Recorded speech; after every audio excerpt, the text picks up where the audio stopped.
আমাদের আশেপাশে বেশ ডিভোর্সের সংখ্যা অনেক বেড়ে গেছে না? যেমন বিয়ে হচ্ছে সেরকম ডিভোর্সও অনেক হচ্ছে। কিন্তু এই যে ডিভোর্সই শুধু হচ্ছে ব্যাপারটা এরকম না।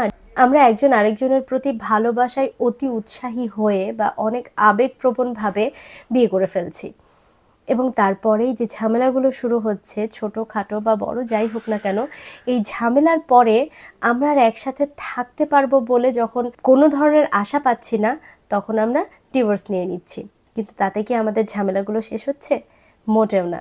আসসালামু আলাইকুম, আমি অ্যাডভোকেট রাবেয়া সুলতানা রিতা। আজকে ঠিক এই সচরাচর আমরা যেই প্রবলেমটা দেখি, খুবই স্বাভাবিক নিয়মে আমাদের এই সমস্যাটা আমাদের সাথে আছে, এই বিষয় নিয়ে আজকে কথা বলবো। তো প্রথমে আমি যে বিষয়টা বলতে চাচ্ছি সেটা হচ্ছে, আমরা আসলে প্রবলেম এড়ানোর জন্য বা ভালো থাকার জন্য যে ডিভোর্স দিচ্ছি বা আমাদেরকে কেউ ডিভোর্স দিচ্ছে, এরপরে কি আসলেও আমরা ভালো থাকতে পারছি? ঝামেলার শেষ কি এখানেই? না, ঝামেলার শুরু হচ্ছে এখানে। কেমন ঝামেলা দেখুন। একটা বিয়ে যখন শেষ হয়ে যাচ্ছে তখনই শুরু হচ্ছে বিভিন্ন ধরনের চাওয়া পাওয়ার হিসাব নিকাশ, এবং এইটা নিয়ে কোর্ট পর্যন্ত দৌড়ে আসছে মানুষ। আর কোর্টে আসার পরে বিভিন্ন ধরনের প্রশ্ন, একজন আরেকজনকে টানাটানি, একেবারে ইররেলিভেন্ট কিছু ব্যাপারও এখানে উঠে আসছে, যেটা একেবারেই দরকার ছিল না। ডিভোর্সের পরে আসলে শুরু হয় যত ধরনের ঝামেলা, আর এই ঝামেলাগুলো কোর্ট পর্যন্ত চলে আসে। খুবই স্পেসিফিক কিছু ঝামেলা নিয়ে কোর্টে আসে এই মামলাগুলো, যেটা দেনমোহর এবং খোরপোশ নিয়ে, বা যদি বাচ্চা থাকে তার গার্ডিয়ানশিপ নিয়ে এই মামলাগুলো আসলে এখানে হয়।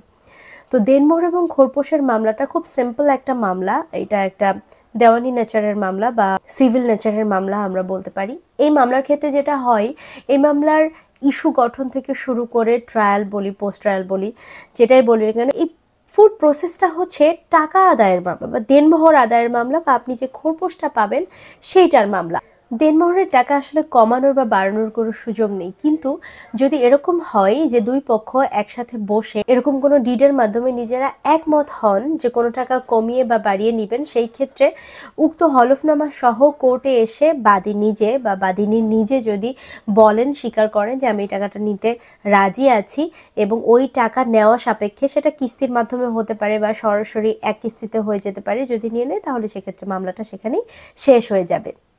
আর যেই ক্ষেত্রে কোনো ধরনের সমঝোতা হয় না, আপোষ হয় না, সেই ক্ষেত্রে আসলে কি হয়? সেই ক্ষেত্রে যেটা হয় সেটা হচ্ছে মামলাটা তার প্রসেসে আগায়, এবং এই ক্ষেত্রে অন্যান্য সকল মামলার মতো প্রত্যেকটা স্টেজ পার করে করে যেতে হয়।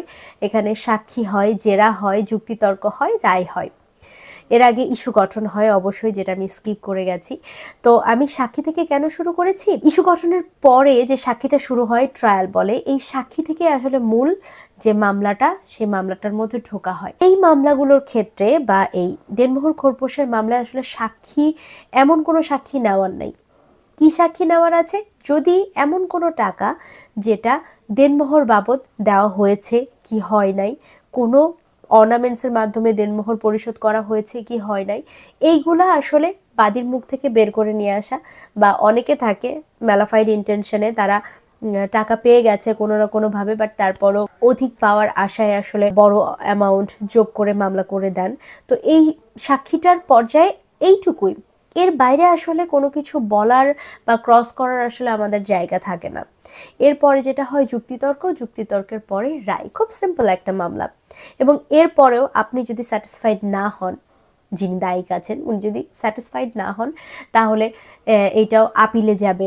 এখান থেকে ডিক্রি জারি মামলা হবে বা আপিলে যাবে, বা কোনো কোনো ক্ষেত্রে মিসকেস হবে। একটা বড় ধরনের প্রসেস। একটা মামলার শুরু থেকে একদম শেষ পর্যন্ত, সেটা শেষ বলছি শুধু ওই মামলার স্টেজ না, এই মামলার পরেও বিভিন্ন ধরনের রিলিফ পাওয়ার একদম শেষ পর্যন্ত আসলে প্রত্যেকের জন্য, বাদী হোক বিবাদী হোক, প্রত্যেকের জন্য সুবিধা পাওয়ার জন্য এবং ন্যায় বিচারের জন্য বিভিন্ন ধরনের পথ আমাদের আইন আমাদের জন্য খুলে রেখেছে। সবাই অনেক অনেক ভালো থাকবেন। আবার দেখা হবে। আসসালামু আলাইকুম, বাই।